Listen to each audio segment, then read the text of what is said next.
Welcome to the Terrible Podcast with your hosts from SteelersDepot.com, where you can find all your latest and greatest Steelers news. It's Dave Bryan and Alex Kozora, always lit, talking Steelers. And now, here's Dave and Alex.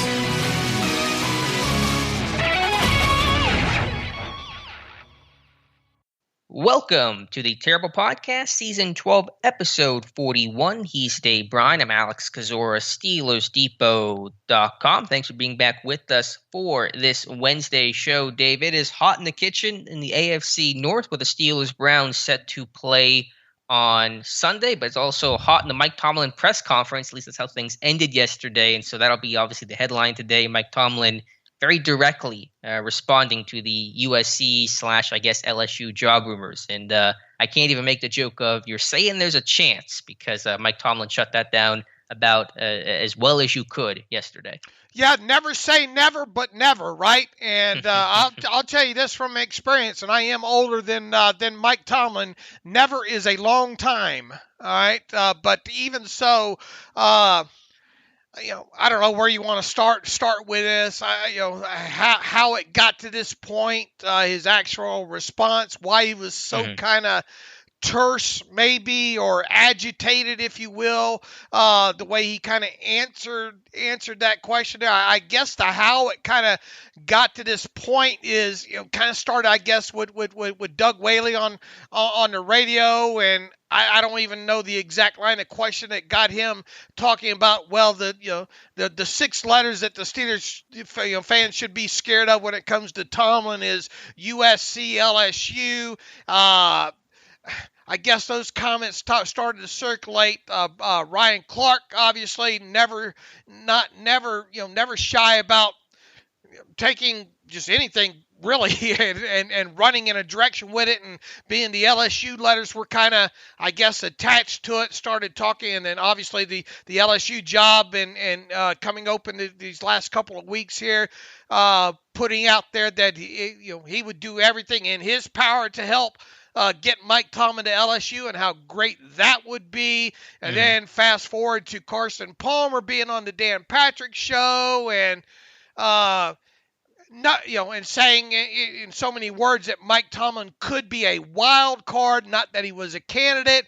I think if you go back and parse every single thing that was said by Wiley, by Ryan Clark, by Carson Palmer, at no point will you find any of those 3 people saying, I have heard that this could happen. It's more speculatory reports. It's what powers the internet these days. It's what's powered the internet and social media for 10 years now, or talk radio and stuff like that. But I guess it gets to a point where it's dominating and doesn't go away for 3 or 4 or 5 days, and then you get the head coach coming off of a bye week. There's probably not too terribly a lot notable to talk about. You figure, okay, everybody's asked these other 21, 22 questions. Let's see if he'll answer this one about the talk about him, about going to college. And I think that's how we got to the place where we found ourselves yesterday, where Mike Tomlin found himself. I don't really blame anybody for it. It's just the nature of what happens in today's not only media, blogosphere, social media world, and it just came. Yesterday was the day it came to the head. Yeah, I don't love the porting that goes on with some of this stuff, the Carson Palmer type stuff, the Doug Wiley type stuff, where it's kind of I'm not saying, I'm just saying kind of thing without a whole lot of actual, detail behind it. I want to get to.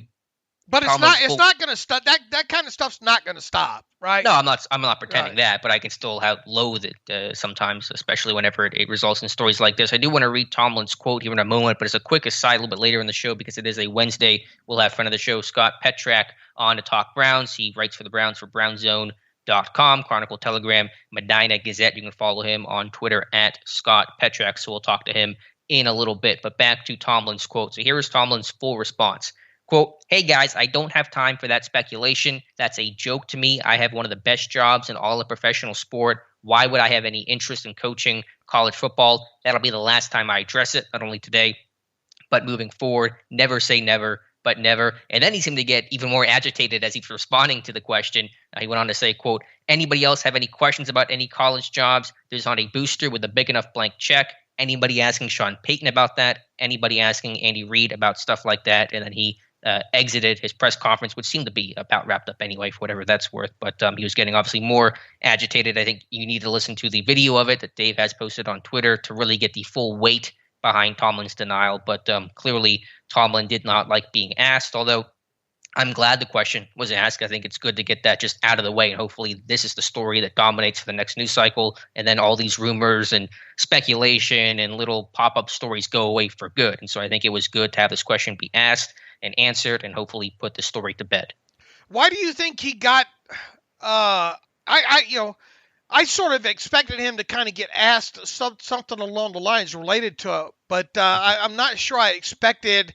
I mean, we haven't seen Tomlin kind of that, terse, if you will, in quite some time. And usually it happens maybe after a game, after a loss or something like right. that. Were you surprised by that? And do you think, why do you think, what you think this has been building up in him, having to listen to all this, and he just said, Probably. Enough of it, Do you think he was mad at the actual question, or the gall to be asked, or do you think he was mad at the actual, I can't believe it got this far, or is the answer to all that just yes? Yeah, I think it's partly yes. I think it's just, I'm sure he's heard and been rumored and been told about what some of these rumors and stories are and seen some of these headlines, and he's sitting there going, I have no interest in any of this. Like, I have had no agency. I'm not trying to pursue this at all. It's other teams that maybe would love to have me in a perfect world, but it takes two to tango, and I don't want to dance with these college teams. So why is my name getting thrown out there? And there's probably a frustration in that where he's done nothing to indicate any sort of interest, but yet it's still a story. So it's certainly an uncomfortable question to ask, and I got to give credit to Tim Benz for kind of running into that buzzsaw to ask that question, because you weren't going to get a great response from it. But I was surprised to see how upset Tomlin was about it. But I think from his point of view, anytime there's any question about what your future is with a team, your job with a team, are you going to go somewhere else, even whenever it's all this silly rumor stuff, which is all it ever was with the USC, rumors, which I don't want to call it rumors, just total speculation. That creates some sort of maybe instability in the locker room where some of the guys are wondering, is this guy staying? Is he going? What are these rumors going on? What am I hearing? And I think Tomlin does not want any of that to seep into this locker room in such a critical portion of the season. This team's 3-3. They're trying to get back on the right track. They got a huge game against the Browns on Sunday. So I think Tomlin was agitated by just any sort of notion that there could be any sort of instability and any sort of question about his future that may have any sort of impact on the locker room. Do you think the manner that he answered it in was calculated, or do you think his blood just started boiling there at the end?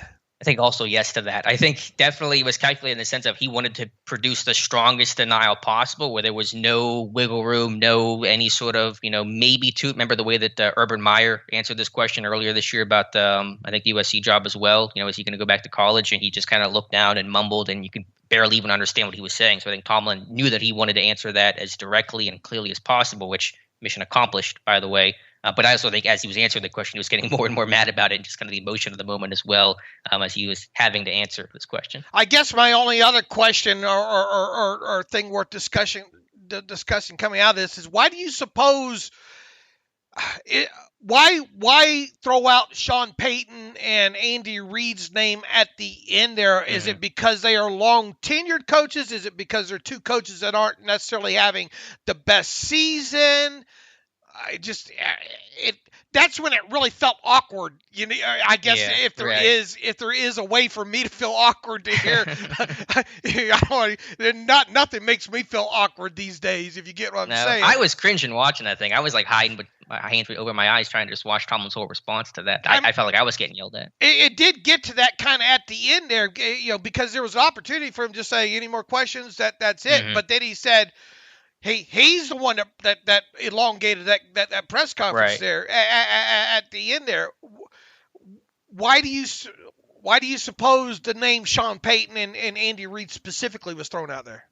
Yeah, I think he was trying to pick some of the more longer tenured, some comparable peers where you have Payton's one of only two coaches with a longer tenure than Mike Tomlin. I think he got there the year before in 06 with the Saints, and Reed's obviously, the potential Hall of Fame, probable Hall of Fame coach. I think he was trying to pick two guys with similar resumes, and why he's not asked about that. And maybe, as some people argue, there's a racial component to it as well. Why is, Sean Payton, Andy Reid, white coaches not getting asked about this, and why is Tomlin getting asked?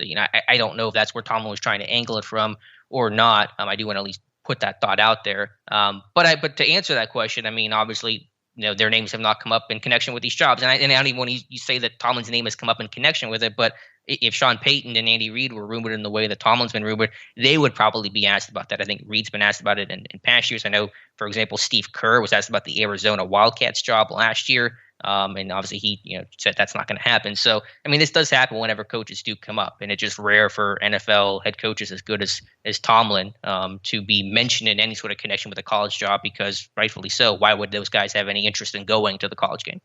Obviously you and I talked, we thought, man, there's no way in heck this guy's going. This is a bunch of, kind of manufactured speculation. I felt pretty confident we would be right in that. It's over with now, right? There's I hope so. There's no more questions about this at this point. I would hope so. Tomlin will not get asked about it again, of course. And God help the reporter if they ever do ask him again. But this should end the speculation, which is why I'm glad the question was asked. Because if it wasn't asked today, it'd be asked 3 months from now. Whenever USC was really interviewing guys, and the story was not going to go away, so it would be a slow burn. And so I'm glad it was asked. But it's just frustrating that these stories get to where they are, because it was really built on a house of cards. It was Whaley with some random speculation, Clark, who wasn't even saying, that it was going to happen, just making the case for it, for LSU to offer a dump truck full of money, and then Carson Palmer saying, it's hard to even know what Palmer was trying to say. Was he a serious candidate? Was USC really going to try to go after him? I don't even know exactly what Palmer's stance there was. So it's just frustrating when these stories become the main story when there's no legs to them in the first place. Right, but we had no choice but to talk or write about those things, right? Especially when they concern the Steelers. When you have Ryan Clark coming out and the type of words that he used the other day, I would make an offer that disrespectful to Jesus, as colorful as a way that he described it. Even though we are always careful, and Matthew Marksey, who does it, we turn over a lot of this stuff to Matthew Marksey just to make sure it is kind of handled correctly in that. But it's should we be accused of fueling it? No, I don't. I'm not mad at people. Like, our job is to talk about this stuff, and so we're going to have to talk about it. And I think we've tried to talk about it, talk it as down. Little as possible. Yeah, talk it down and not try to dwell on it too much. Although obviously we are today because it's become the story and because of Tomlin's response to it. But I'm just frustrated at the source of this stuff. Not even Ryan Clark, but the Doug Whaley thing. What is he implying there? The Carson Palmer thing, those guys who are trying to semi-report, but also couch it in a way that if it doesn't come true, they can kind of walk it back. Ryan Clark wasn't trying to report. He was just, giving a hypothetical there. That's frustrating to me where the source of it all comes from. All right. 20 years from now, what's going to happen I'm not saying it's going to happen, but I'm in my, getting close to my mid 50s before. Many times I in my life I have said never, and guess what? That never did last to never. I'm not saying. You see where I'm going here. I guess what I'm asking is, would you be surprised at this point? Let's say 20 years from now, if Mike Tomlin had been or is coaching a college football team? Well, as we talked about on Monday, I think we both agree he'd be an excellent college coach. I think so, yeah. He'd dominate for sure. But I don't think he has interest in doing that right now. So I don't either. I think he's made that point very clear. It would take him. It would be on his own volition, obviously. Or, well, I don't know how I want to say this. If he were to get fired, he could go do anything he wants. And so would he want to go coach the college game at that point? Who knows what his life looks like then. But who would have thought a guy like Lovie Smith would have ever went, back to college? Obviously, back in personally, I think Mike Tomlin, if he ever did such a thing, I think we would be talking 20 years from now. Yeah. All I know is that Mike Tomlin's going to be the head coach of this team next year and for the next 5 years and probably for the next 10 years. And from there, we'll see where it goes. But he's going to be the coach of the Steelers for the foreseeable future. Well, I'll end it with this once again. I'll end it with this one question and leave it at that. Would you be surprised 20 years from now if Mike Tomlin is a college football coach or has been a college head coach?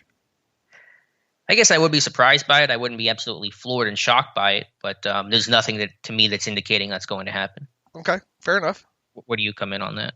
I wouldn't be surprised by it. Once again, I know that never is a long time. Right. But all I know is that he's a Steelers coach. We agree he's a Steelers coach for at least the next 5 years. I mean, I'll be long gone off of either the face of the earth or this podcast if indeed something like that were to happen. Right. So long time. So hopefully this story's put to bed. I think it has been. And Tomlin's response, an all-timer. I mean, Tomlin is just the best at these press conferences. Yeah, look, he was good. I mean, it definitely made everybody know. Anybody, even if you're not NFL guy, it's in the news cycle all the way around. Whatever you turn on at this point, it was obviously the talk of social media. It's all on the radio airwaves and all this morning, TV airwaves, and will be through the rest of the week. So mission accomplished. He got his message out. For sure. To me, though, Dave, the most interesting part of that press conference wasn't the USC stuff. It was what he talked about with quarterback mobility. And he had opened up the press conference by well, actually, let's do injury report first, and then I'll kind of get into my whole thing about quarterback mobility. So Tomlin didn't really have a specific injury report, just said that essentially everyone who's on the 53 is healthy, so to speak, and has a good chance to play against the Browns on Sunday. So from a health standpoint, coming out of the bye week, this team's in good shape. They really are, and long story short, although we have said, I don't know, sooner or later you put your hand on the stove, you get tired of getting burned. Someone tells you it's off, you put your hand on it, you get burned. Where this team sits as of yesterday, though, we'll see what obviously happens throughout practice this week. It makes it sound like that every player on the active 53-man roster will be available to this team should they need that player come Sunday against the Cleveland Browns. So, that's a good sign, especially coming out of the bye. When the schedule first gets released, everybody says, I don't like that bye week there. I wish they had an earlier bye week, or I wish they had a later bye week. And you start speculating about how good the bye week is. Well, when you get to the actual bye week, how many times do you hear people say, oh man, it was a good time to have a bye week? It's funny how those things magically work themselves out here. But I think it was a good time for this team to have a bye week. Let's hope Pittsburgh club groin is a thing of the past right now as well too. It sounds like Zach Banner either has been or will be full participant. He obviously was activated back to the 53-man roster the Saturday before the team's last game. He obviously was not active for that game. Anthony McFarland Jr., who we'll talk a little bit more in depth at some point, will be activated within the next few days here by Saturday, we think for sure. Just overall, I think Ben talked to the media this morning, talked about how he's feeling healthier after the bye week. Praise Jesus for that. Overall a healthy team here. Carlos Davis, we'll see what happens with him. Should be a full participant in practice this week. And kind of where we left off at that game of the Seahawks there was Dan Moore Jr. with some sort of hip ailment. I think there's been enough pictures circulating around him being back to work as well too. So yeah, this is a healthy team, especially the guys that are on the 53 or right there on the fringe of the 53, meaning McFarland. The only guy really at this point I think that nobody knows nothing about, not even Mike Tomlin, to hear him talk, is one Stephon Tuitt. It does not sound like we will get any word today from the team of Stephon Tuitt resuming or actually having his 21-day window open there, and we're going to just continue to play the waiting game, it seems like, to when and if Stephon Tuitt resumes practicing and if he will play this season. Yeah, I believe Tomlin's words were his return is not imminent this week. Now, I don't know if that meant if it'll be imminent next week or how to exactly take that, but I mean, it's going to be at least a couple weeks away from Tua to return to the field. I think, obviously he's not going to practice this week. If he starts practicing next week, hypothetically, they're probably going to use the full 21-day window to get him up to speed because this dude has not practiced since January. So, I mean, it's been a long, long time to get him ready in shape and gearing to go. So, I mean, you're thinking Chargers game at the earliest, I would think. Yeah, and that's week 12. And that's even probably being favorable at this point, and that's only if he resumes practicing next Wednesday, which is obviously no guarantee to that. Even so, I mean, this has obviously gone a lot further than I think both of us initially thought. If you would have asked me right before the season start, did I think that Stephon Tuitt would be back on the field playing by the time, let's say, the Chargers game rolled around, I would have probably bet you a lot of money that yes. So I guess within that, is there any part of you right now maybe wondering if Stephon Tuitt will even play at all this season, I guess? Sure, it's hard not to. We're talking week 12 is the earliest we may see him play. There's only so many weeks left. So, yeah, I mean, it's a big ball of unknown right now, Dave, where I think you can make a case and say that he won't play this year. I have no idea. It's not sounding like it. They're not phrasing it in a way that sounds like he won't come back. Tomlin did indicate that he's still making progress, but it's obviously slow progress, and it's still going to be a little while. So I think he will play, but at this point, I mean, we've said that for how long now, so I'll just have to kind of wait and see. Yeah, it feels like a week-to-week thing right now, and I'll tell you this, I would not bet my house at this point that he will. I would hedge to him playing, however. It's got to this point now, and how much of it is mental and related to the tragic loss of his brother? How much is it, maybe the knee and some sort of setback there? You just don't know at this point. It's gone so far at this point. Is there some sort of Marquise Pouncey element to this where there's an affection we don't know about there? And I mean, you really could get yourself going down a rabbit hole at this point that there's just nothing out there. Mike Tomlin's doing a good job of keeping it covered up on top of it there, So obviously he probably knows and has an idea. I don't know. I guess the next real kind of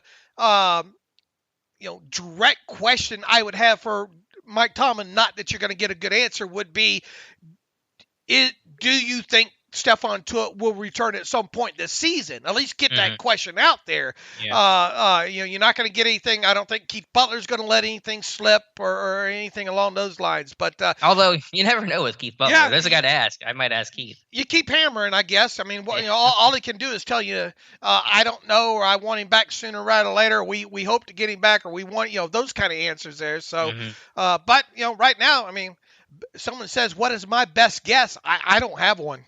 Yeah, me neither. My guess is that he'll return late in the season, like week 14, week 15, something like that. But that is just purely a guess. And like I said, I would not bet any sort of money on anything about Tuitt's status and possible return. But to the guys who are coming back, Zach Banner, Anthony McFarland, Tomlin did say that they expect McFarland to be activated this week. They don't know what kind of role, if any, they'll have for him. How do you see that situation playing? I know you had a take yesterday, theorizing, could you possibly trade a Benny Snell or Kalen Ballage, trade deadlines on November 2nd, and maybe that's the way you clear up a roster spot for Anthony McFarland. First and foremost, I think we're going to learn something by the end of today, and I'm trying to read back through the legalese of that. You'd think I'd have that stuff memorized by now, but I mean, there's so many different little extra elements that you don't plan for.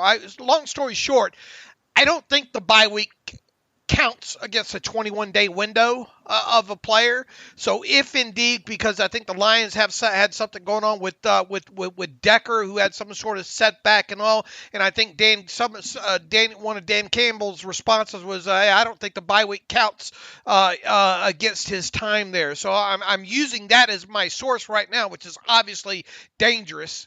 But we'll probably get a little bit more definitive or one way or the other by this afternoon, because Anthony McFarland returned, I believe, on the 6th of October is when his window was open. So 21 days from that would put it, today, right, by 4 o'clock. So if this team does not if this team does activate him to the 53-man roster today, then that's probably a good sign that the bye week probably did count.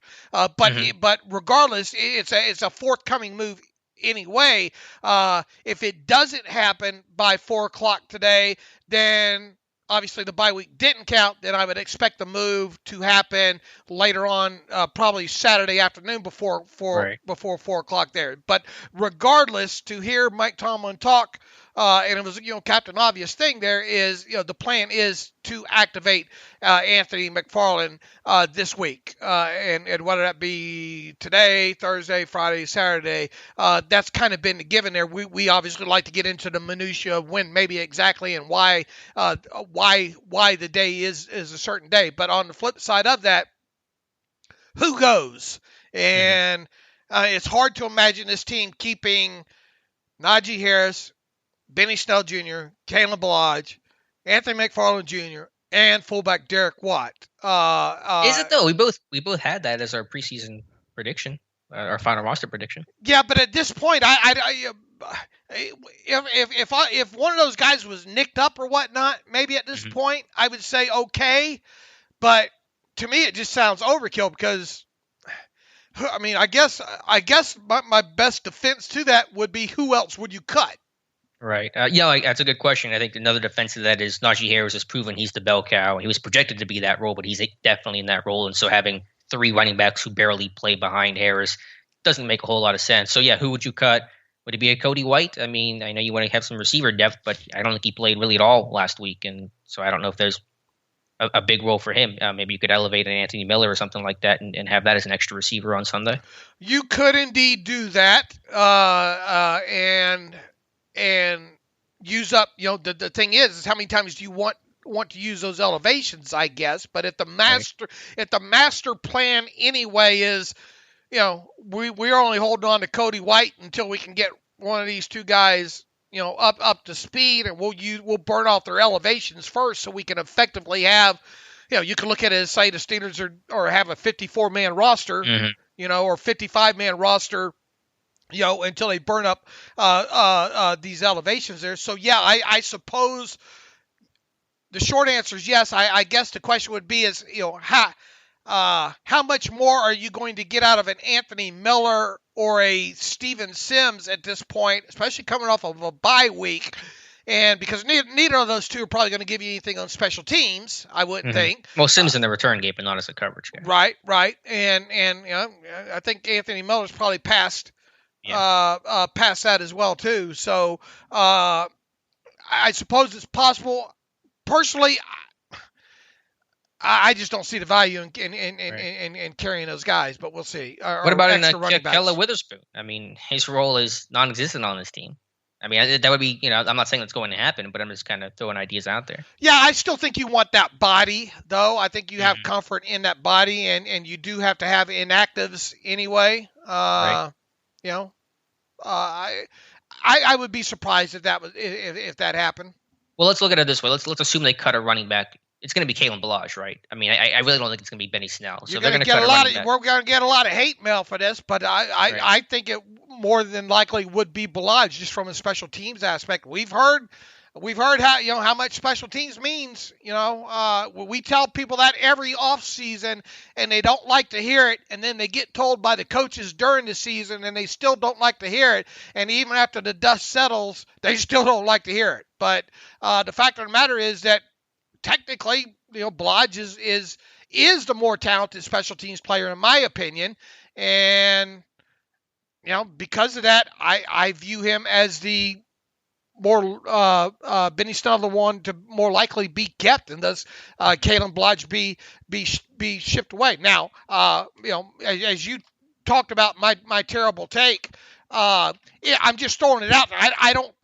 Deep down inside, do I think the Steelers can trade either one of those two running backs and get a bag of footballs for them?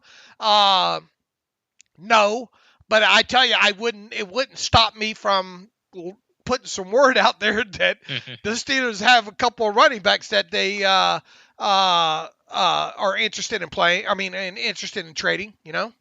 Yeah, I think you could potentially get maybe a 7th-round pick for Snell for the special teams value, but is even worth it to the Steelers to do that? Probably not. I don't think Balaj will get you anything. But yeah, I think either they'll just keep 4 running backs or cut Balaj for McFarland. That's the way I see this thing going, not Snell. Right. And I mean, that's why I see this playing out as well, too. We'll obviously see if there was any other player other than Balaj or Snell. I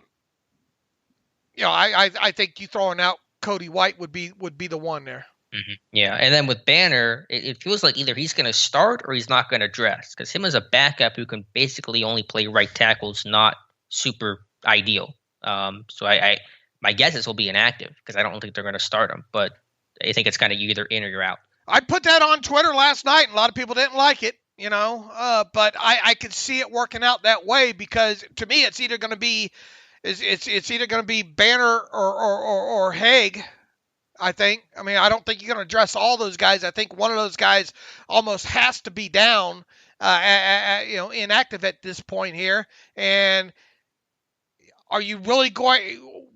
What is the value at this point right now? Has Dan Moore Jr. played enough to deserve to be the odd man out? Because if he's not starting at left tackle, he's going to be inactive, right? Or does a core 4 factor into that at all? Yeah, well, the question if Moore's inactive, then how does the front 5 look? Is it a core 4 left tackle and Banner right tackle? Is that the way you're setting that thing up then? I mean, that's the way I would think it would play out. Yeah, I think so too. I don't think Moore is going to go from starter to inactive, though, although he's going to have a heck of a test against Myles Garrett this weekend. So people might have their minds changed if he struggles against Garrett on Sunday. But my guess is it'll be Moore at left tackle, Chooks at right tackle, Haig the backup, Banner inactive. That's just my guess of the way it's going to be, which is the way it was last week. Right. I think that, and also this team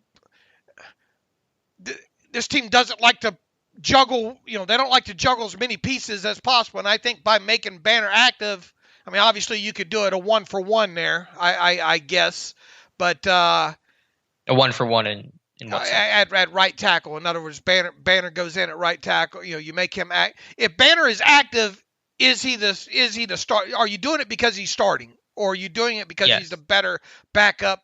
Because he doesn't, he can't. You wouldn't think he'd be your swing, right? Right. That's what I'm saying. Is he really can't play left tackle. Clem has admitted that. So I mean, you want your backup tackle to be able to play both spots, which Shohei can do.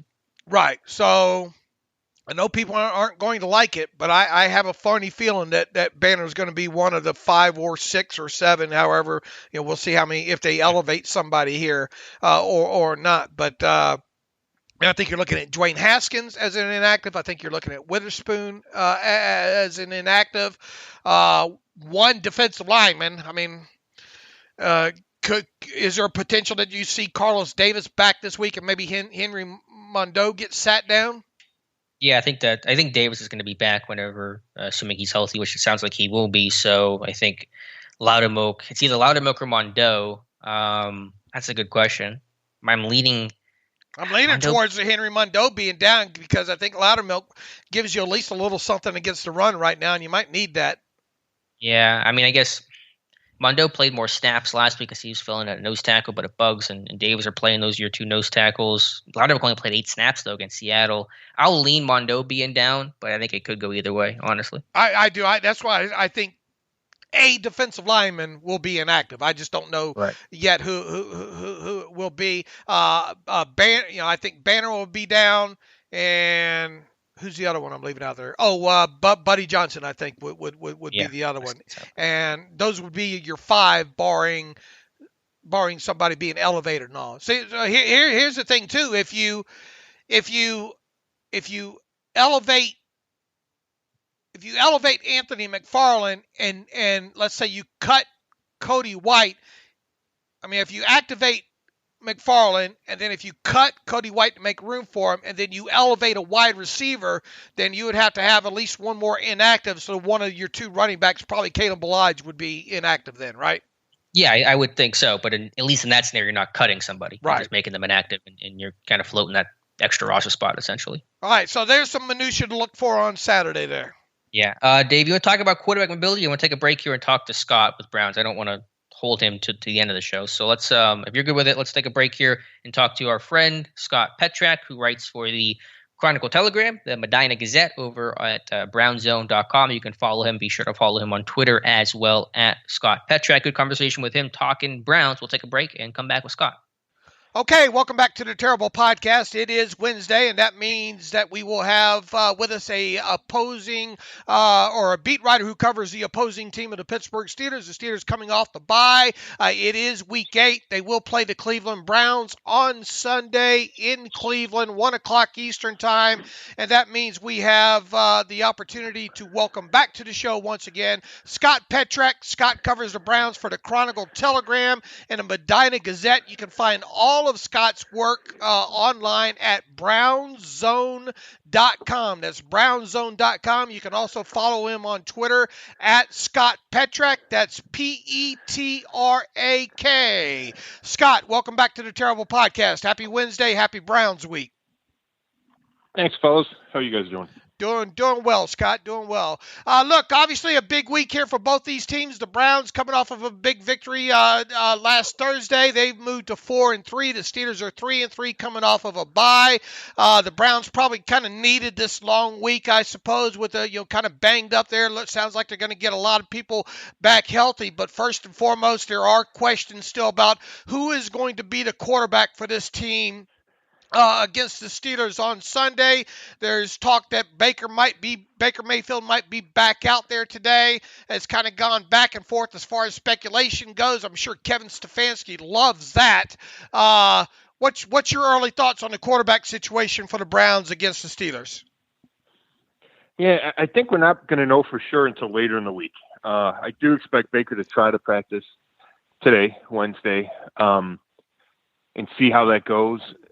But, he practiced last Tuesday on that short week before the Broncos game on Thursday night. He practiced Tuesday, and he took all the first-team reps. And then the left shoulder, the non-throwing one, just did not react well. And the swelling did not go down. He couldn't try to strengthen the area around the torn labrum, and that's why he couldn't play against the Broncos. So I think it's too early to tell. He could get out there and practice today and then have a bad reaction and not be good to go Thursday or Friday, or the swelling could be down, it could stay down, and he could try to play Sunday. So I think there's going to be some uncertainty, at least until Friday would be my guess. Scott, when you look at the quarterback position overall with the Browns right now, and especially with the way this offense is humming with the ground game and Kevin Stefanski's scheme overall, does it feel like this week is really a lot less, and this isn't taking anything away from Baker Mayfield whatsoever, but does it feel like this game for the Browns this week against the Steelers is a lot less about who the quarterback is? I guess in so many words, is this game less quarterback dependent when it comes to the Browns this week? Yeah, I know what you're saying, and to some degree I would agree, but Case Keenum played Thursday night and he played fine, right? Completed, right. I think it was 22 for 33 or something for 199 and a touchdown. But they only scored 17, they had a black field goal, so I guess it could have been 20, but it's not like, he lit it up. I think he has a much lower ceiling than Baker does. So I think he's a fine backup and probably one of the best backups in the league. And if you have to go with him, he's shown that he can take a team to the playoffs like he did in Minnesota a few years ago. But I do think there is, significant or noticeable or some kind of drop-off if you go from Mayfield to Keenum. Now, that doesn't say the offense changes, because I don't really think it does, and it is predicated on the running game, and that's the number one thing. But, let's say the Steelers got out to a lead. Who would you rather have quarterbacking to try to lead a comeback, right? Who had the ball in 2 minutes left? Who would you rather have? And I think you'd want Baker Mayfield. Mm-hmm, for sure. As you said, Scott, the Browns will rely on their run game. Should get Nick Chubb back this week, but I want to talk about the guy that really propelled the Browns to the win over Denver last Thursday, Ernest Johnson, that big breakout performance. What was it? What did the NFL miss with him, and what makes Johnson such an effective runner? Yeah, Troy Aikman told a story on the broadcast when I went and rewatched it that Johnson ran a 4.8 coming out of South Florida, and I'm sure that hurt him. He's not that slow. You watch him play, he doesn't play to that. So it was a bad time. And then maybe, you're a small school guy and you can't convince teams to give you another look. But, I didn't expect him to have 146, but I thought he'd play pretty well. We saw him, his most extensive playing time before that was against the Cowboys a year ago, and Nick Chubb got hurt early, and he ran 13 times for 95 yards. And that's a bad Cowboys run defense, but still, 13 for 95 is still impressive. Mm-hmm. He's got a burst. He's got good vision. We saw him cut back a few times Thursday night. So, it's Nick Chubb and Kareem Hunt, right? Two guys who might be in the top 10 in the league. So there's a drop-off, but I think Ernest Johnson showed Thursday night that he's a legitimate NFL player. I don't know if, he'll sign someone for agency and become a starter. I mean, that feels a little premature to say that. But in a normal game, can you get by with Ernest Johnson in this scheme, in this offensive line? Definitely. Yeah, and they did. With the pass game, who is the top target in this pass game? I was really surprised to look at the stats and see Kareem Hunt is the leader in receptions with 20 for this Browns team, and he's missed some time, obviously, on IR right now. So who is the top there? It seems to be that it's been broken up between Njoku and Beckham, and Landry's coming back. I know he's been hurt. Who's the top guy to watch? Yeah, it's from a target standpoint, it's so hard to tell because Odell missed the first two games, and then Jarvis Landry missed 4 before coming back Thursday night. So, that was the first time those two had played together. I think normally they'd be your top 2 targets with Kareem right in the mix because Baker likes to throw to Kareem, and he's in a lot on third down. He's really good catching the ball out of the backfield. But this week, I think you have to stick to the Steelers. I think you have to start with Landry and Beckham. Whatever order you want to put those two guys, you got to start with them. I feel like Beckham is going to have a breakout game one of these days. I think he's had 5 catches twice already this year, but 79 yards I think was a season high. I think he's still looking for that first touchdown. So I think he's just too talented not to have a breakout game, even though he's dealing with stuff, not only coming back from that ACL, but his right shoulder is sprained and he fell on it the other day, but he's going to continue to play through that. So I think you start there, and then any week it could be a different tight end. Njoku had a huge game against, I think it was the Chargers, but Austin Hooper can catch 5 or 6 for you. So those are the guys I would keep an eye out for. Speaking of Beckham, where do you come in on him? It feels like he's the most maybe polarizing guy for Browns fans on this offense. Are they better with him, better without him? Does he have a long-term future in Cleveland, or is this might be his final year with the Browns? Yeah, well, first of all, I think they're better with him. I don't get the argument that you're better without who I think is their most talented receiver and one of the most talented players overall. I get the numbers, and I understand that Baker might have struggled trying to force the ball to him early in their time together. I don't think that's the case anymore. I'm not saying the connection is perfect, but I think you're better off with Odell Beckham Jr., and I think he affects the defenses every week. So I just think he's too talented. Now, as far as the long-term future, that's cloudy because the Browns are going to, if they cut him after the season or traded him, they wouldn't have to take any kind of cap hit. He's due to make around $15 million. It's a lot of money to pay for a guy that hasn't lit it up and has been, dealing with injuries pretty much since he got here in 2019. So I could easily see a scenario where he's not here next year, but to me, that doesn't reduce his value in 2021.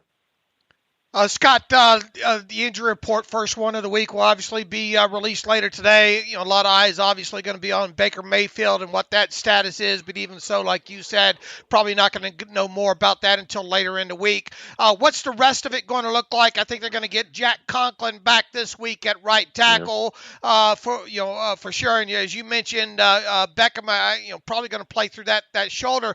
What about the secondary? I think Denzel Ward got a bee sting in that back of that hamstring the other night there, and obviously JOK on IR and Kareem Hunt on IR. What do you expect the injury report to look like outside of Baker? Yeah, Kareem and JOK will definitely miss. They're going to be out maybe another 3 or 4 weeks apiece.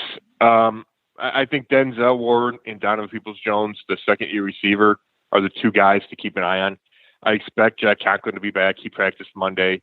I expect Landry to play through any kind of knee stuff because he kind of tweaked the knee at the end of that game Thursday night. I expect him to play. Beckham practiced Monday. Jedrick Wills, the left tackle, has been dealing with an ankle since week 1, but is probably as healthy as he's been since then, and they expect him to practice all week and then play. So the line should be as healthy as it's been since week 1, given Conklin doesn't have any kind of setback this week. So it's Ward and Peoples-Jones. Peoples-Jones hurt his groin in warm-ups Thursday night and then didn't play at all, even though he was, it's too late to be inactive. Saw him doing some work Monday, so I think there's a chance he could play. He's kind of your third. He's in that mix as your 3. If he's completely healthy, he's your 3rd receiver. And then Ward rode the bike Monday. It didn't look like a full pull when he came up, when he kind of pulled up against the Broncos, but obviously he pulled up and he left the game and he didn't practice Monday. Stefanski would not rule him out Monday. So he's the biggest guy, I think, the biggest question mark. Now, luckily for the Browns, they have Greedy Williams back after he missed all of last year with the shoulder injury, and he's played pretty well. He started 3 games for Greg Newsome, the rookie corner out of Northwestern. He started for him. He filled in when Ward went down Thursday night. So it's not a huge drop-off. It is a drop-off, but at least they have another starting caliber corner. Scott was kind of excited, when the schedule came up and after the draft to see JOK playing this game, because Alex and I had a lot of conversations about him pre-draft and all, and kind of a guy that kind of potentially would fit what the Steelers look for and all. We had a lot of talk about his size and his athleticism and all. Obviously, he's not going to play in this game, but where are you on JOK through the Browns? First several games that he's played in there, and how big is it? How big a loss is it actually right now at this point of the season, not having him on in the middle of that defense? Sure, I've been impressed with him. I like the draft pick. I had questions about, is he big enough to play, traditional linebacker? But they don't want him to do that, right? He actually evolved into being that guy that's out there every snap, which I think was kind of exceeded my expectations for the first 5 or 6 games of the year. Really athletic, can run, can blitz, showed his ability to go get the ball carrier and gets there in a hurry. So I was really impressed with him. I think in this matchup, it's probably not that big a loss not having him. Anthony Walker Jr. is a good player. He's not as athletic. He's probably smarter, and just because he's more experienced than JOK. He's a signal caller, or has been, in the middle of that defense. If you had a quarterback that you kind of need to spy, or a special player, or maybe a scat back running back, or Rondale Moore for the Cardinals, think, okay, maybe you can line them up against JOK. I'm not sure the Steelers have somebody like that. They don't. You need this. You know what I mean? That you need this special skill set from your linebacker. Right. So he's a good player. I just don't know if, when you break down the game, I'm not sure him not being out there is going to be the difference this week. When you look at both these teams, obviously we expect the Browns to come out and run the football. And when you go down the checklist there's a long checklist now when it comes to the Steelers and trying to get a win. One of those we believe is running the football, have a run success rate of 50% or more. The others, obviously, Roethlisberger not having to throw more than 40 times a game. Going to need a couple plays on defense. Yada yada. It seems like a long checklist right now when it comes to that. Offensively for the Steelers, we expect them to come out and run. This running game's been getting a little better. The offensive line is showing a little continuity in here. It's far away from being what the Browns are. But is that the best way for the Steelers to attack this Browns defense, is just try to run on them, continue to try to run on them, and then take your deep shots down the outside of the numbers when you can? Or is the Browns going to know that, or are they going to play the one deep safety? Are they going to put the 8 guys in the box, 7, 8 guys in the box, or are they going to say, come try to run on this? That's a good question. I think they're going to say, come try to run. They like to play a lot of split safeties.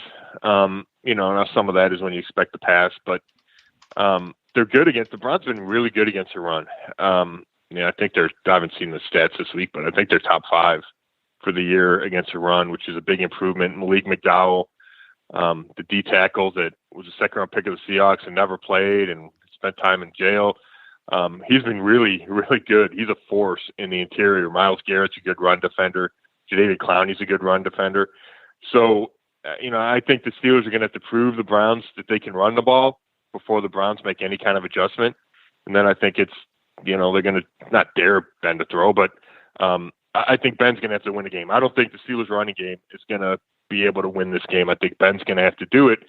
And the Browns have some good corners. They have some good safeties. I will say this, they've been vulnerable giving up broken plays where a safety jumps the guy underneath and lets a guy get behind him. And it's just inexplicable, and it happened twice against the Chargers. It happened once to DeAndre Hopkins with the Cardinals. They've started playing Grant Delpit more at that second safety spot over Ronnie Harrison Jr. They play a lot of dime with all three safeties. But, I think Pittsburgh, in order to put up some points, is going to have to connect on some deep shots in order to have their best chance to win this game. Scott, is there one guy on this Browns defense that has to step up more than he currently is, especially that secondary? I know it got retooled so much, bringing in John Johnson, drafting Greg Newsome, but just across the board, any guy on defense that really has to elevate his play? I would point to that safety spot, like I mentioned. John Johnson III had his first interception against Denver, and I think that was big for him. He's playing a lot more deep middle than he did with the Rams, and it's taken him a while to get used to that. He was used to kind of moving around and playing different spots and being around the ball, and now he's just that deep guy, or one of two deep guys, depending on what the coverage is, and it's taken him some time to get used to that. Ronnie Harrison has been the guy that wasn't disciplined enough on at least two of those touchdowns. He needs to be better at that. Because Johnson's made a big point that, hey, when we play split safeties, this defense says you can't let guys get behind you. Mm-hmm. And, the defense is predicated on that. It's keep guys in front of you, go up, make the tackle, make teams go the long way. And when you blow that, it just blows the whole, philosophy of the defense. So I would say those two guys, they could step up, and that would take this defense to another level. Coming into the regular season, the preseason this summer, the Browns were considered AFC North favorites, one of the better teams in the AFC. Do fans still have that expectation? Do you still have that expectation? Or have things kind of changed based on this 4-3 start to the season, knowing how well Cincinnati's played, and of course Baltimore playing well as well? Yeah, it's interesting. I think expectations have been lowered a little bit. But I'm not sure how much of that is the way the Browns have played. The defense has been up and down. It had it's probably two really good games, one good game, and then a couple of disasters against the Chargers and Cardinals. But I think there's a lot of potential there. But then to me, the biggest question is quarterback, right? Do you think you can beat the Ravens and the Bengals if Case Keenum has to play, 8 games to finish the season? Not that he can't, but I think when you talk Super Bowl, you think, okay, your number one quarterback, your number one pick quarterback is going to take you there. And even not before he got hurt, because he got hurt in week 2, but whether or not the shoulder's been affecting Baker, I don't think he's made the jump from how well he played in the second half of last season to the start of this season. And I do think the shoulder's been a factor, but there's so many good quarterbacks in this conference. Do you start thinking about, okay, well, can Baker beat these guys, and can he beat them with a banged up shoulder? I mean, I think those are the kind of big picture questions that the Browns are dealing with. So for me, I think the talent's there to go to the Super Bowl. I think they can beat the Bengals and the Ravens. It's a matter of what's going on at quarterback, whether Baker's playing and is playing at a high level, or Keenum has to step in, and then the Browns have to figure out a way to win those games. So that's why my thoughts of, this is an AFC championship type team. I have doubts just because we don't know how the quarterback's going to look. Scott, who is the X factor on both sides of the football as we start to wrap you up here? Name us an X factor on each side of the football for this game against the Steelers on Sunday. Yeah, give me David Njoku on offense. He's the kind of guy that, depending on how the defense wants to cover him, can have a big day. We saw it in Minnesota. I think it was Minnesota. He had, more than 100 yards. He had a 71-yard. Actually, it was the Chargers. He had a 71-yard catch where he caught a ball over the middle. The safety couldn't tackle him, and he just ran away from everybody. And he's capable of having those types of games. I don't think they've used him enough in the red zone, right? They haven't thrown a lot of red zone touchdowns. But he's a guy that can go up and get the ball, so I think he could be an X factor. And then on defense, I don't know let's go Tack McKinley, right? He's your third end, plays a lot in pass rushing situations, was a free agent signee, an early free agent signee for the Browns. And he plays hard. He's quick, plays with a lot of energy. He could have one of those plays where he comes around the edge and, maybe strips Ben and the ball pops loose and, one of those game-changing turnovers, which you talk about the Browns defense, that's what's been missing. They don't have many takeaways this year. I think it's 5 as a team. And last year they did much better than that. And I think that was a big key to their success. And it just has been missing this year. And, they talk about it coming in bunches, and I think they're still waiting for the first bunch to arrive. Yeah, the Steelers are struggling with taking the ball away right now as well, too. What is the narrative this week or this weekend or Monday morning, I should say, if for somehow the Browns were to lose a game to the Steelers on Sunday? Does does the how really factor into maybe what the narrative is, or is it a loss to the Steelers and here they are back at 4-4? What do you perceive the narrative being if should they lose? Yeah, I think how does matter. And if Baker plays, if he doesn't play, not to keep going back to that, but it's such a big factor, right? Is your quarterback playing or not playing, right? That just affects how you view the team. And if he's the problem or not the problem. And then the second part of it would be, you're 4-4. So how do you figure out a way to get to, let's say, 10-7, right? I don't think you're getting in the playoffs any worse than 10-7. So how do you get to 10-7? And if you're 4-4, then you got to go 6-3. And the schedule's hard. They play at Pittsburgh. They play Baltimore twice, Cincinnati twice, Green Bay, the Raiders. The easiest games on the schedule are Detroit and New England, right? New England's not a gimme. So all of a sudden you're thinking, man, how do you play that schedule game and it's how do you get to 10? And it's a lot harder at 4-4 than 5-3. And part of that's just the momentum of, okay, they won a couple games, they won their first division game, things are seemingly heading in the right direction versus they've lost 3 out of 4 now if they would lose Sunday. All right, Scott, I know it's a little bit early. I know you don't know the status of Baker yet, but within all that, we're pretty forgiving unless you're wrong. Care to throw out, I have an idea which way you're going with this. And I mean, the Browns are obviously 3.5-point home favorites for a reason here. How do you see this game working out? And feel free, if you want, to throw out a score prediction here. Yeah, it is early, but I'm leaning Browns. I think I got a hard time seeing Pittsburgh putting up a bunch of points. Now, I could be wrong. Claypool could have a huge game, or Johnson could have a huge game. But it feels like the Browns are going to be able to keep Pittsburgh to 20-ish and then should be able to score a little more than that, no matter who's the quarterback. I think the Browns should be able to run the ball against that defense, right? The front, I mean, the Steelers front isn't the same missing those guys, right? So, I mean, I went back and watched 2 of their games, and it just doesn't look the same as I'm used to seeing, right, where guys are in the backfield all day long. So I think that's a big benefit for the Browns. So, early in the week, I'd probably say, 24-20, something like that. All right, and tell people what they're going to find over at brownszone.com this week, and if you have, if you're going to have any guests on the podcast or whatnot.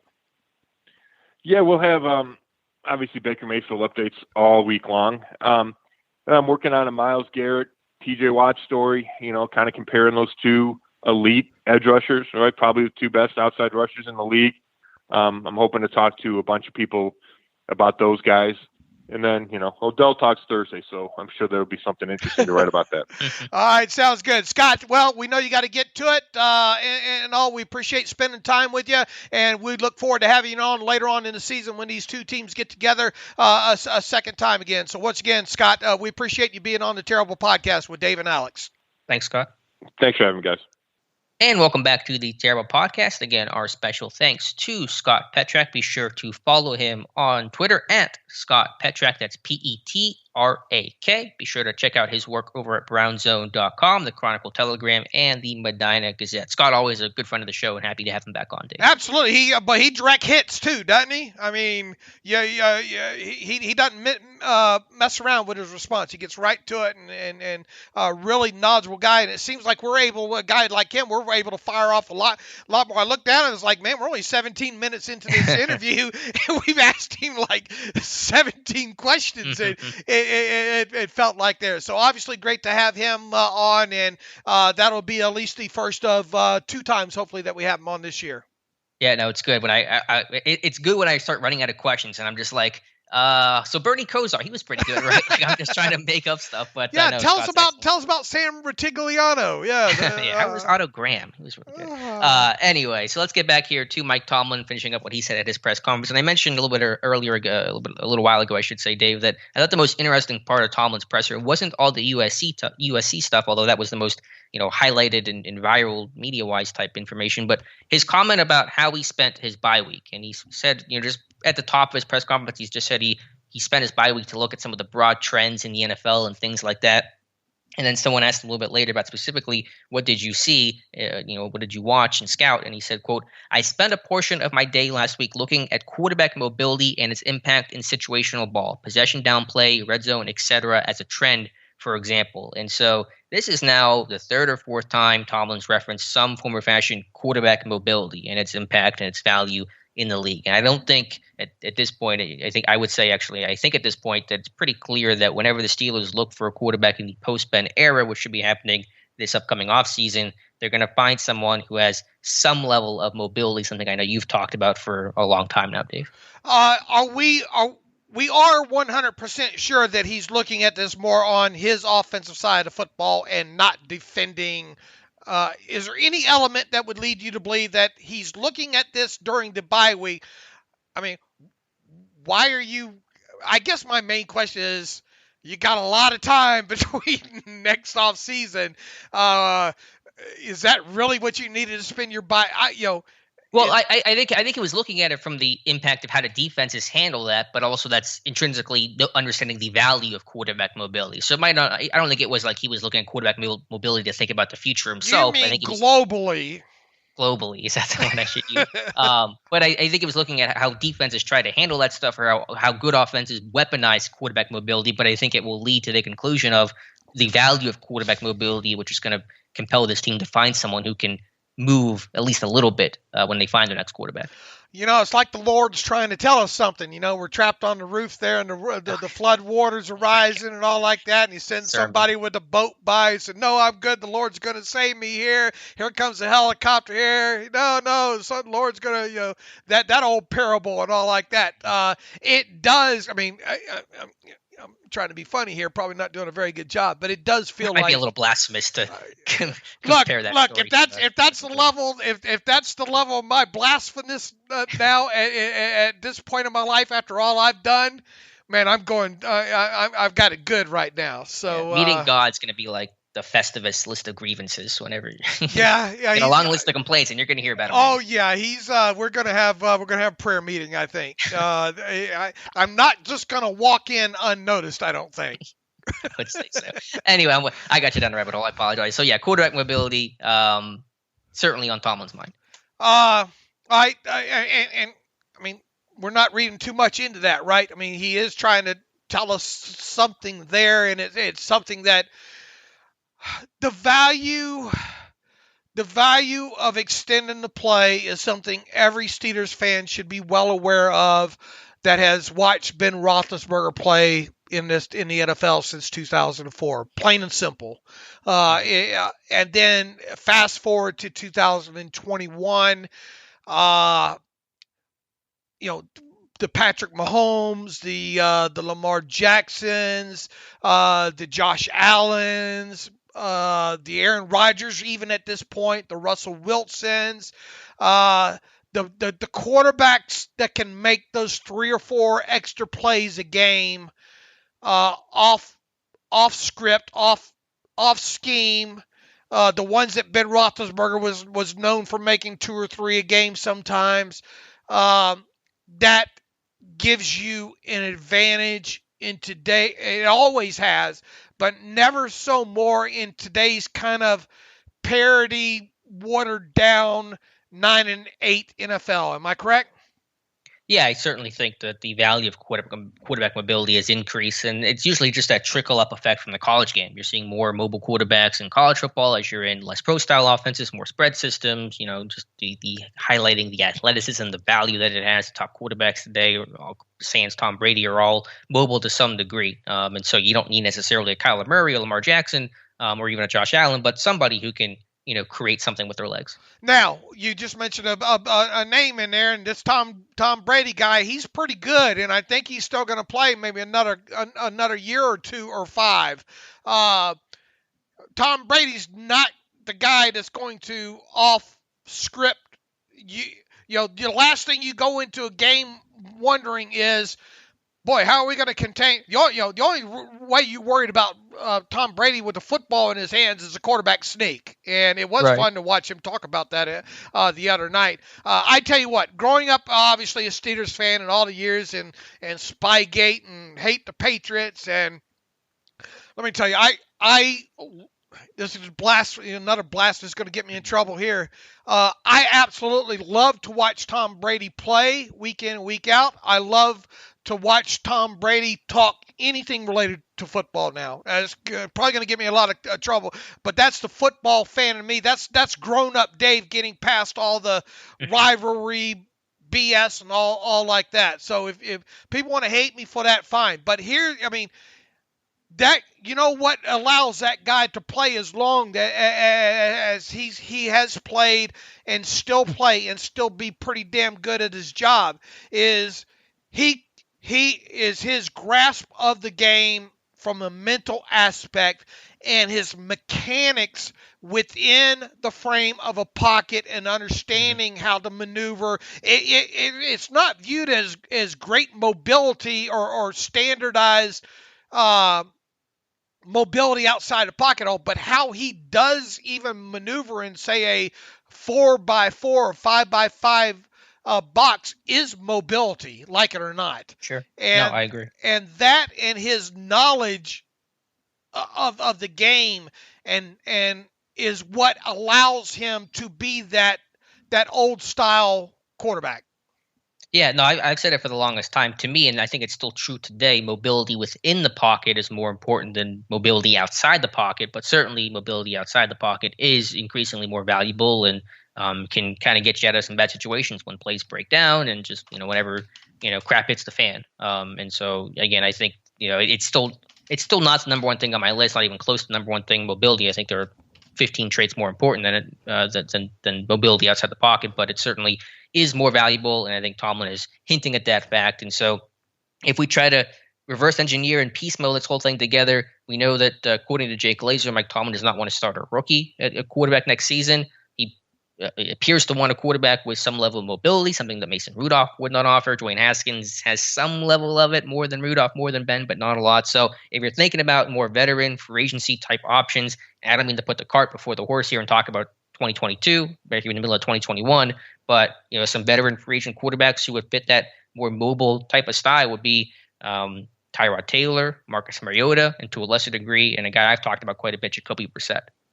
Dun, dun, dun, dun. We have some breaking news. That's the old ABC breaking news.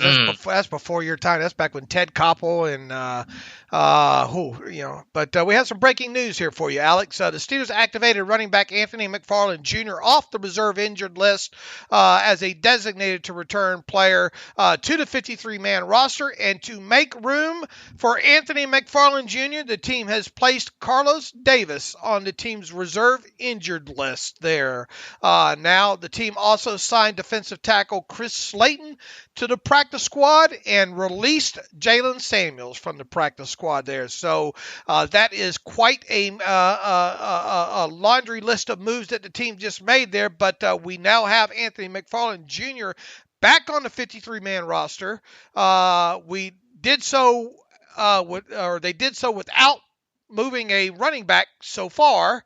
But this would put the team down at least one, defensive tackle, and it'll be interesting to see maybe what happens if we see an elevated player possibly by the weekend and all. But as of right now, that's the moves. Yeah, Carlos Davis. Well, so much for the whole 53 being healthy, unless I guess Tomlin wasn't including Davis in that bunch. What a weird season for him. He's had that injury. He's been limited for like 3 weeks now, hasn't fully come back, and now he's on IR, going to miss another 3 games. So it's a weird one there for him. Yeah, he was back. What he was limited every day in practice before that, right? Yeah, he's been kind of limited off and on, I think, for the last several weeks. I think he was limited every day leading up to the Seahawks game. So it felt like he was coming back and getting healthier. But maybe a guy who could have and should have been placed on IR weeks ago, it sounds like. I guess the question now becomes is, will this team go into Sunday's game with just that would be 5 healthy defensive linemen? Well, they only ever dress 5, but do you want to have 6 in case, as you always say, somebody like pulls a hammy in warm-ups or something? That would be an issue. So that's a good question. Did you mention the practice squad moves as well? I didn't catch that. Yeah, Chris Slaton to the practice squad, defensive tackle, and Jalen Samuels released from the practice squad. Yeah, so bye-bye Jalen Samuels. Chris Slaton, I think, went to Syracuse, I want to say. He was like a more traditional 5-tech. I think we have a report on him. The name sounds familiar, but let me make sure I'm not making stuff up here. Yeah, I think you're right there. Let's see. Chris Slaton, did go to Syracuse, 7th round pick of the Giants in 2019, listed 6'4", 307. I want to say we have a report on him, if we can. Not that that's the big news here, but I always like to know who the new faces are to the Pittsburgh Steelers practice squad. Let's see. I know he got talked about at East-West Shrine game preview. I think Tom talked him up a bit. Right. But anyway, I don't think we have a report on him. Maybe not. Look like.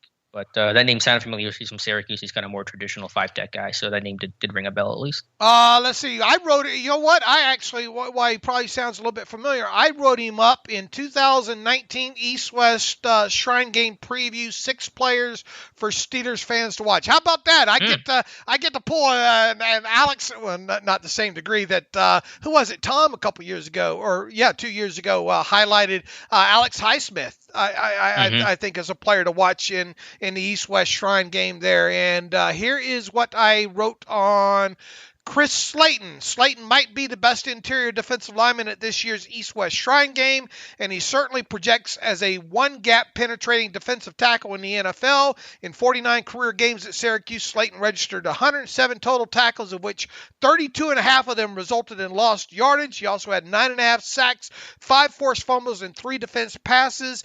He looks like he could play anywhere on the defensive line, inside the offensive tackles, and that includes playing directly over the center as a 0 or 1 technique defender. How about that? Well, there you go. How about that for Uncle Dave?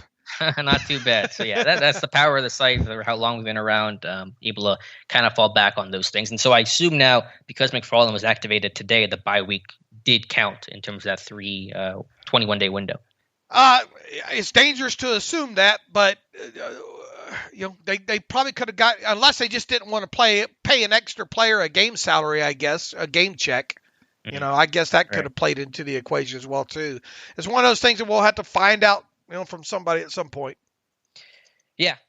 So anyway, quarterback mobility, just to kind of go back to that, obviously, like I said, potential veteran free agent options could include Mariota, Tyrod Taylor. I think he's a 7.57 guy, which Tomlin's always been a big fan of. And then I think Jacoby Brissett, someone I've mentioned before, coached by Matt Canada at NC State. He's not as mobile as Mariota or Taylor, but is a big body, good quarterback sneak, and still can run a little bit as well. Absolutely. So we got some answers there with some breaking news. So yeah, Dave, those are the roster moves. Just to recap one more time: McFarland off of IR, Carlos Davis on IR, Chris Slaton, defensive tackle, defensive lineman, signed to the practice squad, and Jalen Samuels released off the Steelers practice squad. So that's where things look, and we'll see exactly how those running backs get used on Sunday. So yeah, to go back to the quarterback conversation just one last time here. Again, don't want to spend a lot of time talking about it, but does any name there interest you more than the others of the Mariota, the Tyrod Taylors, the Brissetts, or is there another name I failed to mention in terms of free agents to be this offseason that you would want to mention? What's Derek Carr's status? I mean, he's under contract, right? Right. I mean, he's the most talented, but he's not. You would think that he would. He's playing well for him. Yeah, you would think he's going to hang around there. Other than, I still don't get a feeling that I know people will continue to talk about Aaron Rodgers and Russell Wilson, and possibly getting traded and all like that. I never say never, right? That seems to be the theme. But I would be a bit surprised if it's one of those couple of guys. It just kind of feels like it'd be one of those mid-level guys that you just named off of from where I sit here right now. I also also feel that. I mean, from what I've mentioned this the other day, from what I've seen with the quarterback class right now, and kind of where I would think that the Steelers might end up picking, if they're not in that top 10 to 15 range picking and all, I really find it hard to believe they would draft a quarterback in the first round. Now, anything after that's obviously a possibility. I think as a guy that you kind of have on your roster as maybe develop as a backup, and maybe there'd be something more there. But I guess what I'm getting at from where I sit right now, based on what Jay Glazer's put out there about Mike Tomlin and not wanting to have a rookie quarterback and yada yada, and all these hints he's dropping on mobile quarterbacks, I would expect it to be a kind of a mid-level free agent quarterback signing during the offseason there, and then competing maybe with Mason Rudolph to see which one of those guys at least start the season. Mm-hmm. I'm with you, Dave. So I wrote that article because I want to have that one tucked away when this team's looking for a quarterback this upcoming offseason, because I think it'll become more valuable probably then than it is right now. But I've just noticed that trend with Tomlin lately. I mean, there might be something to Brissett. I mean, the guy's never really been. He's got the arm, right? Yeah, I mean, he was the guy in Indy that would throw the Hail Marys, because I think Rivers didn't have the arm strength or whatever, and he was the guy that would come in and do the quarterback sneaks on fourth down because they didn't want Rivers to do it. And so he can't run like a Mariota. Mariota's interesting too, because he's got the pedigree, he's got all that stuff that Tomlin and the Steelers seem to like. But Brissett, just the connection with Canada and just kind of being that mid-level veteran just seems to make sense. Yeah, you want somebody, I think, that you can work outside of the pocket and do some things with on top of it there, and a guy that can take work outside of structure to some degree in there, and none of the quarterbacks really that the Steelers have on their roster right now are any of that. Yeah, and the last point is, I know people listening to this go, Alex, all these options suck. And I'm like, yeah, that's kind of the point. Whenever you're in that post-franchise quarterback world, there are no easy answers. There are no, unless you can get an Aaron Rodgers or Russell Wilson, but good luck with that. I mean, it's probably going to suck a little bit. So none of this is supposed to be like, wow, they're getting Brissett. This is incredible. I mean, no, but this is the reality of what this team's going to be facing probably come March. Yeah, until they get another franchise quarterback via the draft, which those things don't grow on trees like people think that they do. You're either going to have to trade for one and pay a high price for that, or you're going to have to get one of those mid-level guys and try to work into a system, and then obviously make sure that you have a good defense to go along with that, to help offset what you're not getting in the quote-unquote kind of premier franchise guy. Right. So anyway, don't want to dwell on that probably more than I already have, but that was Tomlin's thoughts on quarterback mobility. Let's talk. Anything else from Tomlin's presser you want to go over that kind of caught your attention yesterday? I'm trying to think if there was anything else they talked about. Just how defensive line play and the inside linebacker position go hand in hand, in concert, almost like Russian coverage was one of the things that he hit on. I don't think that's overly, that's him not wanting to throw any specific position group, I don't think, under the bus there. But I think we agree this team does need better more consistent defensive line play outside of a guy named Cameron Hayward. I think Wormley to some degree has played well, but he's not going to play every snap. And then on top of it, the inside linebackers, I think, have to play better as a group, especially against the run, and they're going to get one hell of a test, on Sunday when it comes to the Cleveland Browns. Yeah, it's a big litmus test all around for this team, just where they're at in general, but where they're at with the run defense. Because the run defense was only bad in the third quarter yesterday. I mean, it was good in the first half, was good in the fourth quarter, good in OT, was just terrible in the third quarter. And that's a variety of issues. The tackling has to get better. You can't miss 22 tackles against Cleveland this week and expect to win. You can't win that in most situations. You're lucky you did to beat Seattle. So, yeah, I think big areas and small areas, this Browns team will be a very good litmus test for Pittsburgh. And Tomlin went on to talk about, what was it going to give the state secrets on a specific guy in the slot? More of anything would be matchup. I think we're going to see that anyway. I think they're going to move guys around a little bit, maybe unless they find something that they think, that works pretty damn good in there. So, in other words, I think you're going to see Anthony McFarland in there. I think you're going to see Chase Claypool in the slot. You're probably going to even see some James Washington in there as well, too. It will be interesting, however, to see if they can get a guy like Anthony Miller up to speed enough, quickly enough, and then even if they do, what's the percentage of snaps that you can get out of them in there this late in the season, that kind of thing. It kind of feels like you would need at least another injury for him to really start getting a higher percentage of snaps in there.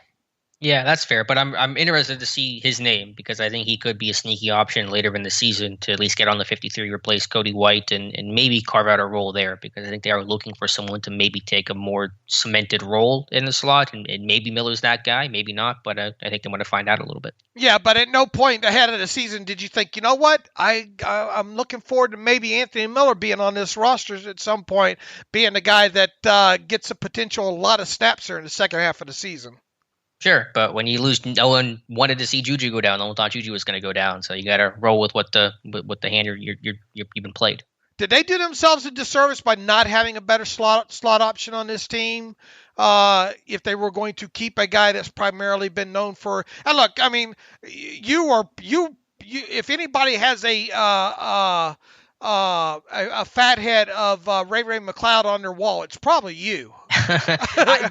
Mainly for the return stuff. I agree with you on offense. He doesn't give you much, but I'm just happy to have a return guy who's top 10 in both categories and has helped get this team out of the basement they were in the kick return game. I mean, they're like, 10th now in the kick return game and kick return average? They were 31st, 32nd for 3-4 straight seasons. Yeah, but how valuable is that versus having a guy that can,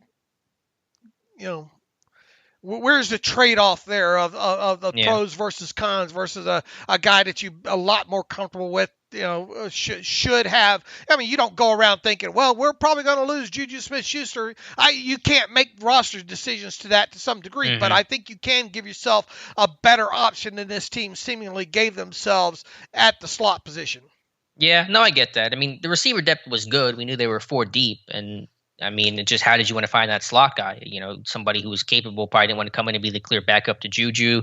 Did you want to draft a guy? I mean, maybe, but you had other positions you had to address. So it is tough to plug every single hole. But I understand. Yeah, McLeod. I don't want to see McLeod play 52 snaps on offense. Against the Browns. I think we agree on that aspect of it. Yeah, so we'll see how that rotation goes. They'll probably mix and match, and there'll be, I think, a pretty substantial rotation there going forward. Mike Tomlin said the turnovers will come for Minkah Fitzpatrick, called the lack of interception circumstantial, and basically said by the end of the season, this won't be a question. So Mike Tomlin confident the turnovers will come for Minkah. Boy, this would be a hell of a week to get about 2 of them. At least one, but yeah. I like Mike Tomlin pointing at the fence a little bit in there, and I couldn't think of a better week whatsoever for such things to happen to Minkah to get not only one, but hey, he picked 6 Baker last year in week 6, right? In that game in Pittsburgh there. So man, if there's ever an opportunity to maybe play him as get him to play a little bit more robber, maybe this is the week here. Yeah, hoping so that turnover drought ends for Minkah Fitzpatrick. I think that was about it for Tomlin. Anything else I'm missing here? I talked about Claypool. I talked about Highsmith, but just kind of blah, I guess, responses overall. Nothing over the top there.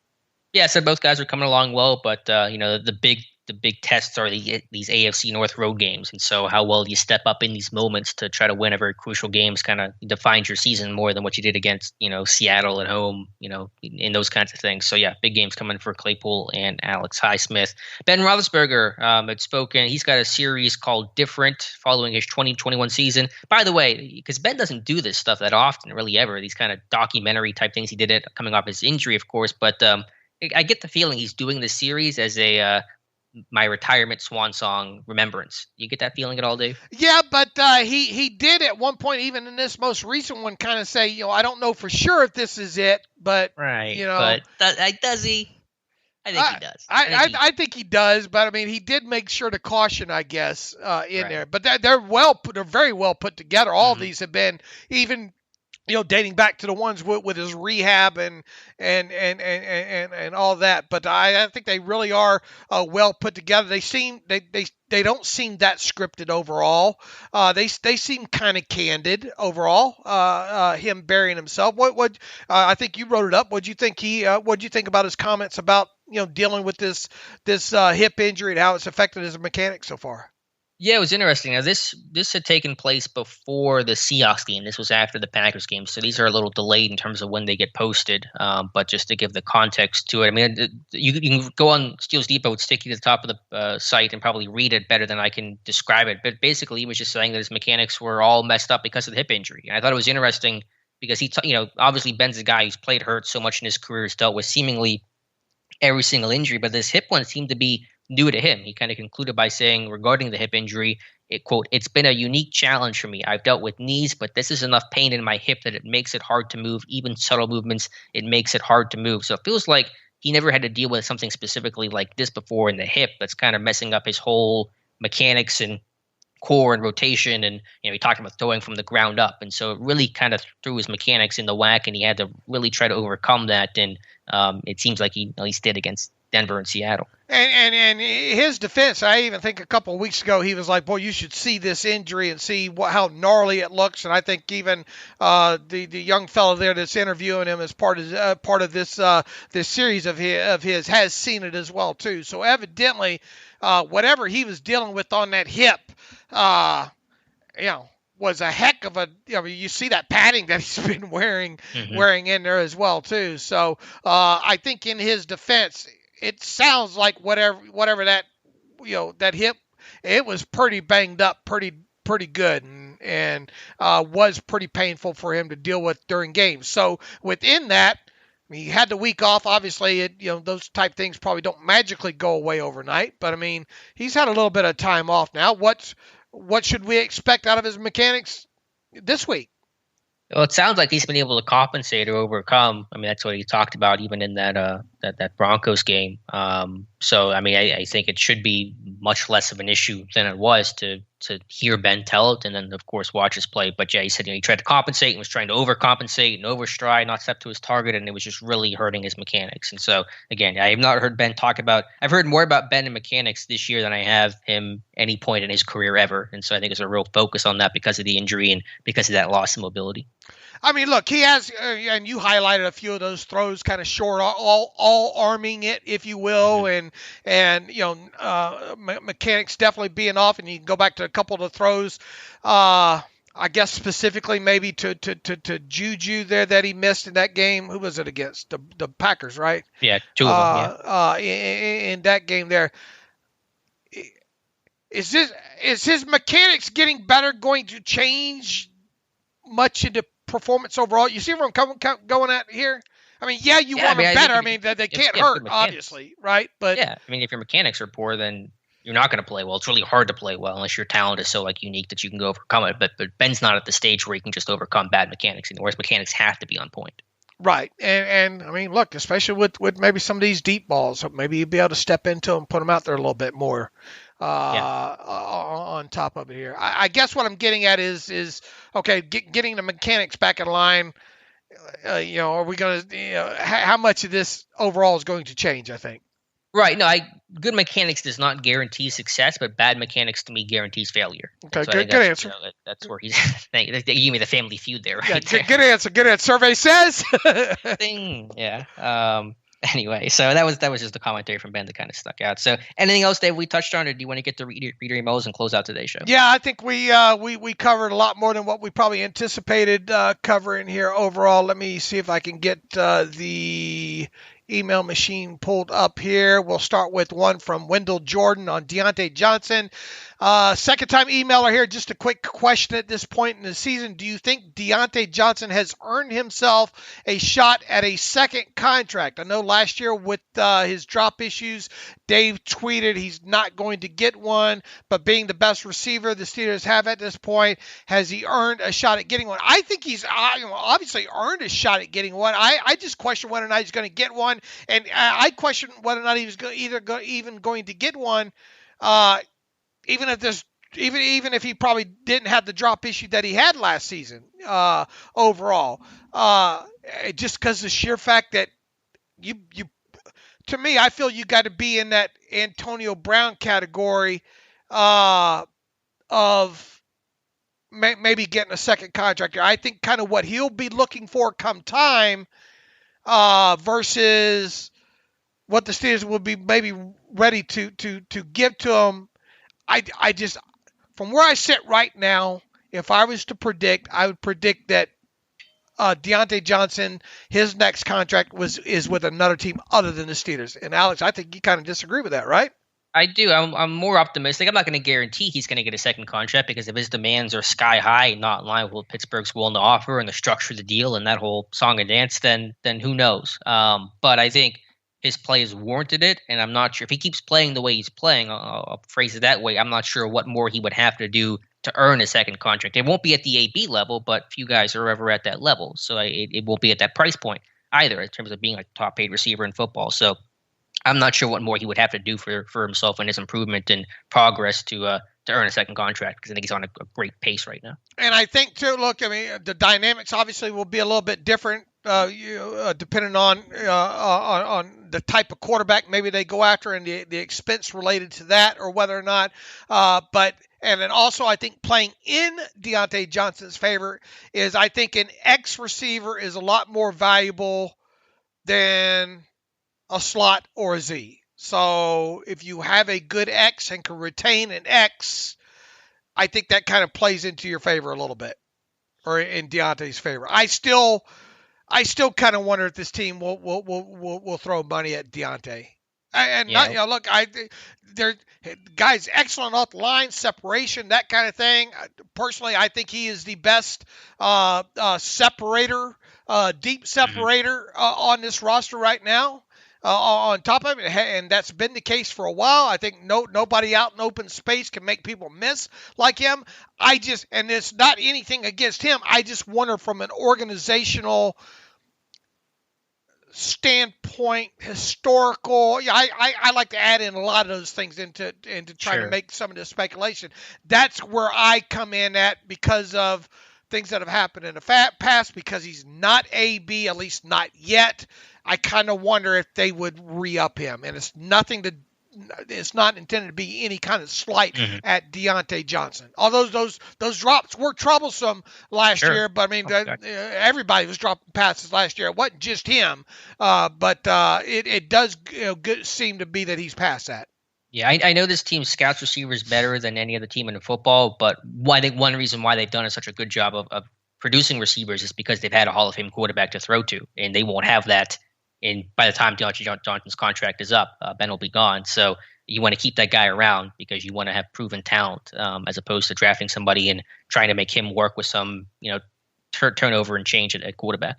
Now, look, do I think that he has value and would I potentially like to see him re-sign? Yeah. I mean, good X receivers that can get off the line and get that kind of separation that he gets, and especially one like him that can stretch the field vertically. Yeah, I do think there's a lot of value in there, and I think overall he seems like a good kid. I don't think he's caused this team any trouble or anything like that, right? So, the what I would like to happen and what I think will happen sometimes are two different things, and that's where I'm at on this. It's not that I don't like the kid or think that he's not worth a deal. I just wonder whether or not the Steelers will view him as a guy as a must sign to a top 10 market value contract. Because look, I mean, you know, when you get to that point, and if a guy hits free agency, usually you're only talking about 2 or 3 wide receivers that are hitting unrestricted free agency at a certain time, being, you know, top of the market guy. And I think if I think if Deontay gets the opportunity to hit unrestricted free agency, assuming he stays healthy and the player that he has, there's going to be teams out there willing to probably pay him top 5 money at the time. Yeah, that could certainly cause him to price himself out of Pittsburgh. But I think Pittsburgh will at least have the desire to re-sign him whenever the time comes. You know, I think a lot of people confuse sometimes my speculation on what I think will happen versus, oh, well, Dave hates that guy, you know. But, you know, I've always tried to make my viewpoints for a number of years now be what I think the organization would do first, and then talk about what I think I would do or the value of this player, this, that, and the other. Make sense? Yeah, no, I get you're separating what you would personally do with what you think the team will do and what ultimately will happen, which is the most important part of the conversation, is what the team actually will do. This next email is about Willy Steed. I know what Alex Kozora would do. If people don't know, the Raiders cut loose Willy Steed, I think yesterday there. Matthew Crossland writes in one of your recent episodes, you discussed a need for a deep threat receiver with top-end speed. Any chance the Steelers may be interested in one Willy Steed, who the Raiders just cut from their was it from their practice squad or was it from their 53? Was he on their practice? I think he was on the 53. I thought he was on the 53. I might be wrong. And whatever happened to Steven Sims? Would he count as a deep speed? Great job on the show as always. It's the best football analysis for a team I can find. All right. You've talked a lot about Willy Steed over the years. Well, I've had to, because he's just burned the Steelers in Baltimore time and time again, even with the Saints, I think, a little bit. And I don't know if he did damage against he had one catch with the Raiders this year, I think. But I just kind of was more tongue-in-cheek. I said, I think he's a good slot receiver, but I would just sign him so he wouldn't hurt me again, just to keep him away from other teams. But I think with Miller on the roster, I doubt they're going to make that kind of move. I think they have McLeod, they have Miller. Sims is going to be on the practice squad. It's basically insurance if McLeod ever got hurt, because Sims is going to be more of a return guy, kicks and punts. And so I don't think he's going to factor in, but I think they're banking on the rotation of guys they have on the 53 right now, and maybe the emergence of Anthony Miller later in the season. I've viewed Willy Steed more as you want to cover 3 zone beater. That's the guy, you know. I never have kind of viewed him though as that burner, take the top off that we've been kind of discussing the last couple of weeks. Have you?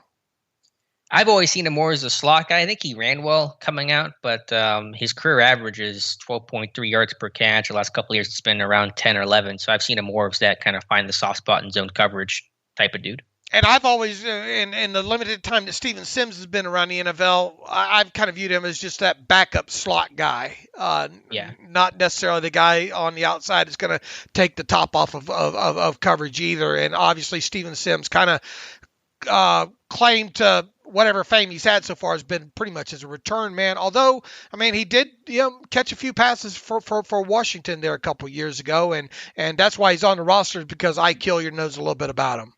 Yeah, so I don't think Steed's actually coming to Pittsburgh, but I'd be for it just to hide him from the other 30 teams.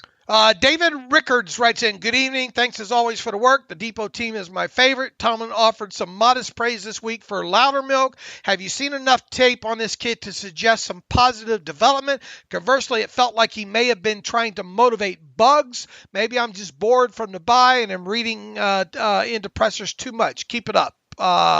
And he has hashtag bring back Speedy Petey. Just kidding, although I'm lukewarm on Benny Snell currently. That's from Dave Rickards. Talk about... Speedy Petey Guerrero. Okay. I was like, who's Speedy Petey? Okay, yeah.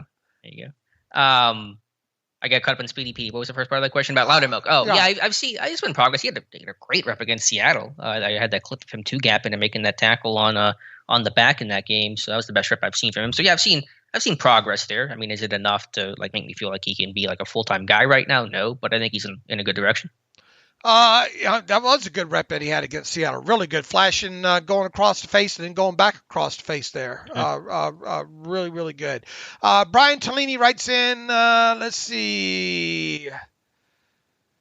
I think we already answered this from a couple of days ago. Stress-free, Steelers-free Sunday to the question. Najee Harris was obviously drafted to be used heavily. I mean, okay, yeah, we already talked about it was Najee being used too much. So I think we're kind of. Maybe I got one more here for you that we didn't get to the other day from Chandler Stroud. Right, saying happy Friday morning, fellas, and happy Friday to you guys. Quick two-part question here. Number one, I think we all can agree going into this season. Had someone asked, we agree all the other quarterback position be solidified, that offensive tackle was the number one priority on the offensive line. Now, after the emergence of Dan Moore at left tackle, and you have a healthy Zach Banner coming back at some point, I think it's easy to say at this point that Chooks does not come back after this year. So where does tackle come in for the draft need in 2022? Question number two, I know you guys have said this week that at this point will be newly found cohesion of the offensive line, that you wouldn't play Banner, but doesn't he give you the best production out of that right tackle spot overall, and especially better run blocking? Long email, I know, but want to get your thoughts. Love all the work you guys do and all you guys do. LFG. All right, talk about that.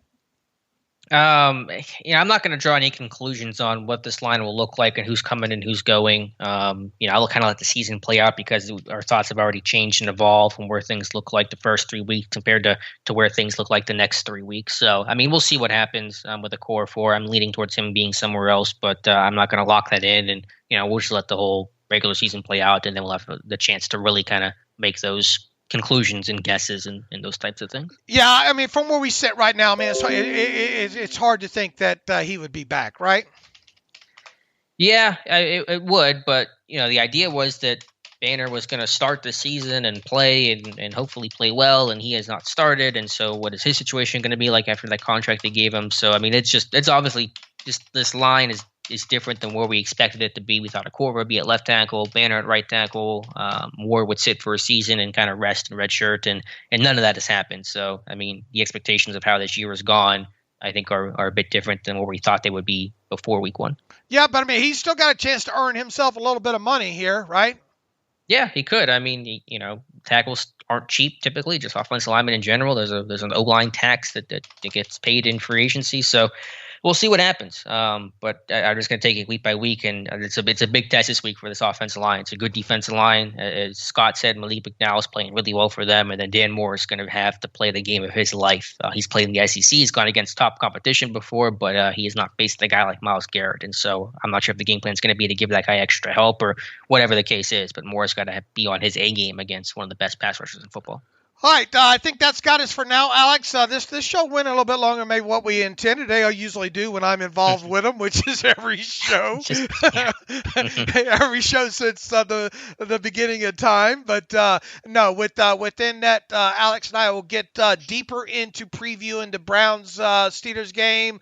On the Friday show, we'll have our Friday picks. We'll go obviously talk about the injury report and all that's transpired since then, and anything else that might creep up. Who knows? Texas Tech has an opening as head coach. Maybe somebody. It is Texas Tech, right?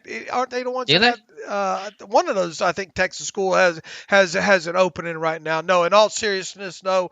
We'll get back after it on Friday, probably hour and a half, hour 45-minute show there. So in the meantime, you can follow me on Twitter at Steelers Depot. Follow Alex on Twitter at Alex_Kozora. Follow the show at Terrible Podcast. Email the show theterriblepodcast@gmail.com. If you like what we do and want to donate to the cause, go to SteelersDepot.com. Hit the donate button up right. Hit the navigational bar if you want to make a donation to the site. Also, if you like an ad-free version, go to SteelersDepot.com. Hit the ad-free button for $25 for 1 calendar year. You can have an ad-free version of the site as well. Good job, Alex. You and I will talk on Friday. As always, thanks for listening to the Terrible Podcast with Dave and Alex.